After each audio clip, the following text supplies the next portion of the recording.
오늘 살펴볼 이야기는 더 강하고 부유한 여성들에 대한 이야기입니다. 필자는 이렇게 말합니다. 미국에서는 대부분의 학부와 대학원 학위를 여성들이 받고 있으며 결혼한 여성의 40% 이상이 남편보다 많은 소득을 올리고 있다. 여성들은 남성들보다 빠르게 부를 축적하고 있으며 2030년이 되면 전 세계 부의 절반 이상을 소유할 것이다. 2030년까지 11년을 남겨둔 때에서 나이에 상관없이 전 세계의 여성의 거의 40%, 즉 15억 명이 양성평등이 제대로 지켜지지 않는 나라에 살고 있다. 여성들은 아직까지 남성들과 평등하지 않지만 경제와 사회에서 새로운 역할들을 맡으면서 커다란 변화를 이끌고 있다. 여성들은 점점 더 수준 높은 교육과 사회생활 참여 그리고 적은 출산을 바라고 있다. 2030년에는 여성들이 현재보다 더 부유해질 것이다. 지금의 여성들이 편안한 생활을 즐길 수 있을 정도의 재산을 축적할 확률이 어머니나 할머니 세대보다 높다. 이러한 앞으로 부를 적극적으로 더 창출할 수 있는 잠재력이 높은 여성들은 어떤 특성을 갖고 있는지 살펴봅시다. 여성들은 다른 방식으로 돈을 쓴다. 자신만의 유익이 아니라 아이들과 그 다음 세대의 유익을 위해 교육 같은 분야에 남성보다 과감하게 지출한다. 건강에도 많이 투자한다. 부모, 자녀, 손주들 건강 관리에도 많이 신경 쓴다. 장애나 사망을 더 포괄적으로 보장해주는, 결국 보험료가 더 높은 보험을 선호한다. 전체적으로 여성은 안전이나 안정을 뚜렷하게 선호한다. 여성은 독립과 안정을 최우선으로 생각한다. 여성은 자신들이 남성보다 평균적으로 더 오래 산다는 사실을 알기 때문에 미래를 위해 더 많은 돈을 준비할 필요가 있다는 사실을 절감한다. 남성은 충분한 돈을 마련하지 못하면 가족을 책임질 수 없다고 생각한다. 결혼하기로 결심한 남성들은 그때부터 저축 액수가 올라가게 된다. 여성과 남성은 투자관이 다르다. 대부분은 여성이 투자에 좀 더 보수적이고 위험을 피하려 한다고 생각한다. 리먼 브라더스가 아니라 리먼 시스터즈가 있었다면 투자자들이 여성일 경우에 2008년의 금융위기는 없었을 거라는 주장은 결코 허황된 이야기가 아니다. 그런데 대부분의 재산을 남성들이 만들어내고 소유하며 관리하던 시대는 이제 거의 막을 내렸다. 요즘은 어째서 더 많은 사람이 수익률 변동이 큰 관리형 펀드가 아니라 주가 시장 지수와 연동되는 주식 펀드를 선호하는지 궁금한가? 투자하는 사람 중 여성 비율이 늘고 있기 때문이라고 필자는 말합니다. 다시 말해 소비자, 저축 고객, 투자자로서의 여성을 잘 이해하면 기업들은 완전히 새로운 기회의 시장을 찾을 수 있다고 말합니다.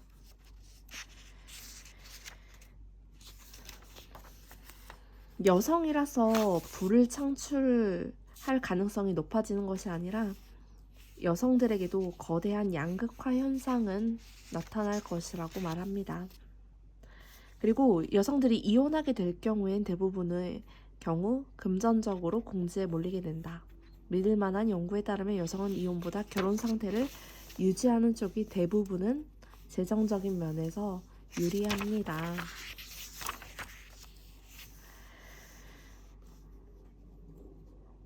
많은 여성들은 문제에 봉착해 있습니다. 사하라 사막 이남 지역과 라틴 아메리카, 남아시아, 동남아시아, 중동 전역에 걸쳐 여성들 절반 정도는 계속 빈곤에 신음하고 있습니다. 최소한 2억 명이 넘는 여성들이 좋지 않은 경제 상황에 더해 여성 할례와 같은 인권 유린에 시달리고 있습니다. 여성이 의사를 무시한 중매 결혼 역시 중요한 문제로 다루어집니다. 그리고 여성이 창업가로 성장하기는 사실 장벽들이 있습니다. 정치가들도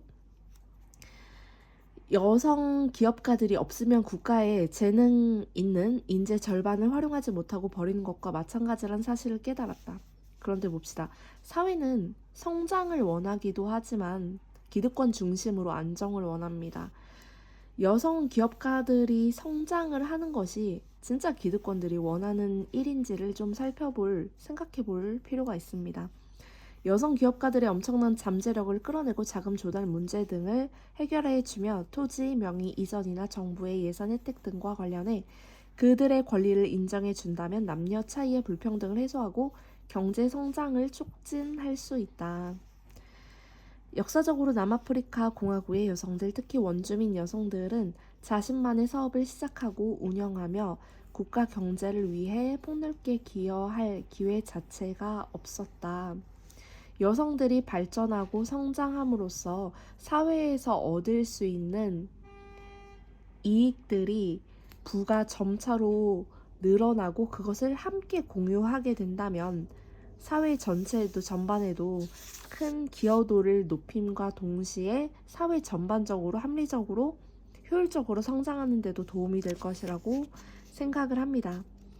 그런데 합법적으로 사업을 하기 위해서는 특별한 허가를 받아야 하는 등 여성들에게 있는 장벽들은 아직도 존재하며 이것들을 해결하기 위해 구조적으로 시스템적으로 사회가 국가가 노력하는 중에 있습니다. 여성들이 소유하거나 경영하는 신생기업들은 다양한 구조적 제약 때문에 시간이 지나도 성장세가 더딘 경우가 많다.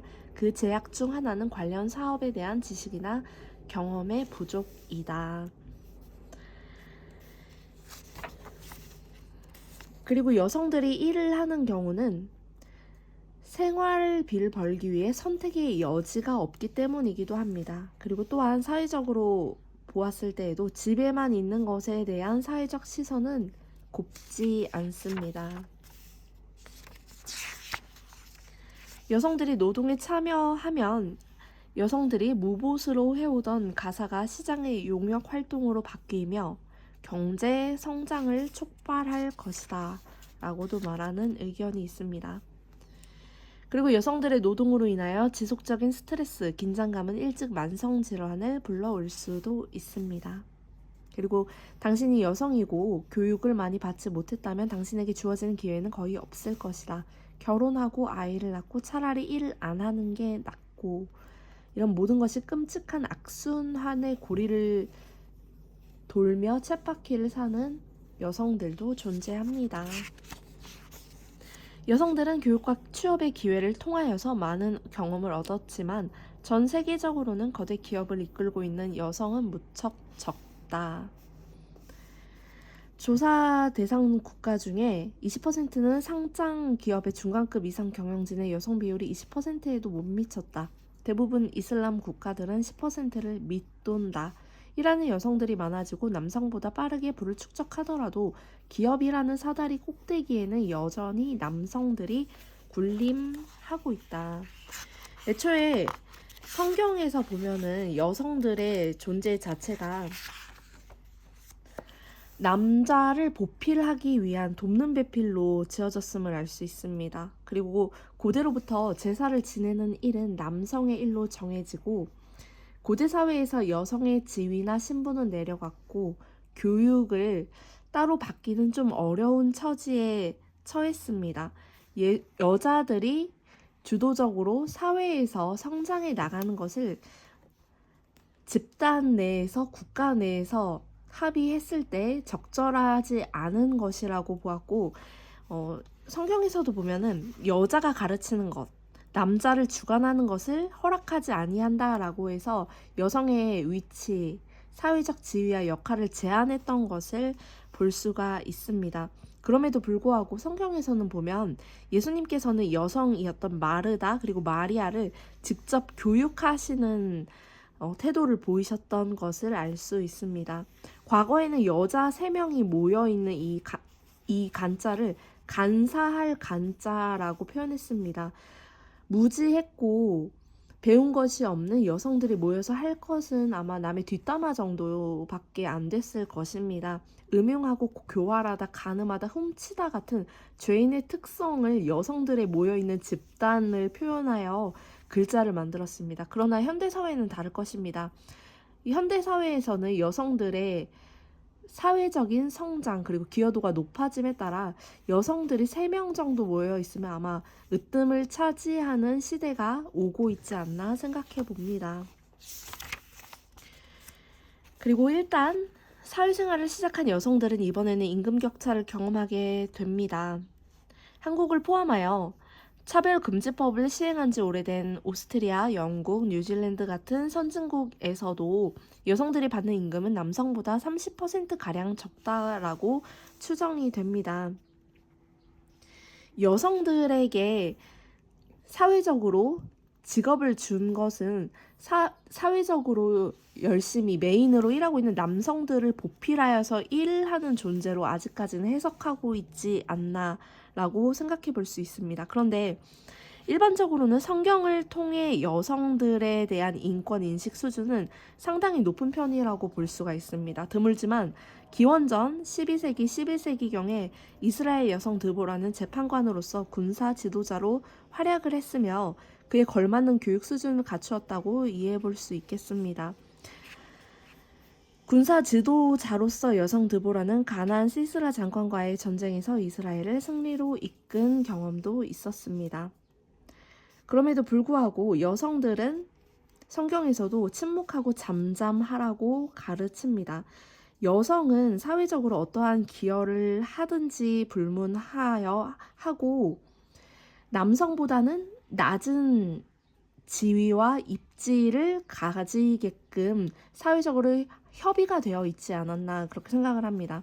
여성 혐오의 감정을 적나라하게 드러내며 대처를 폭군의 눈과 요부의 입술을 가진 여자라고 부르기까지 했다. 성차별적 논쟁은 여성 지도자에게 피할 수 없는 시달림이 되는 거리입니다. 거침없고 직설적인 태도로 세계에서 가장 큰 권력을 쥔 여자, 큰 엄마. 여기서 보면 여자, 엄마, 권력은 서로 상충되는 의미로 비판적인 조롱이 섞인 말로 들립니다. 유로존 즉 금융위기 때 양적 완화 정책에 끈질기게 반대하여 노라고만 말하는 여자 같은 별명과 같은 평가들을 얻었다. 권력을 쥔 여성은 원래 성향이나 성격에 상관없이 독단적이라는 편견에 부딪힌다. 어린 남자아이가 자신을 내세우면 지도자감이라는 소리를 듣지만 여성의 경우에는 똑같이 행동하면 칭찬은커녕 조롱을 얻을 수 있어요. 조롱의 소리 독단적이다 혹은 기가 세다라는 낙인이 찍힐 수가 있습니다.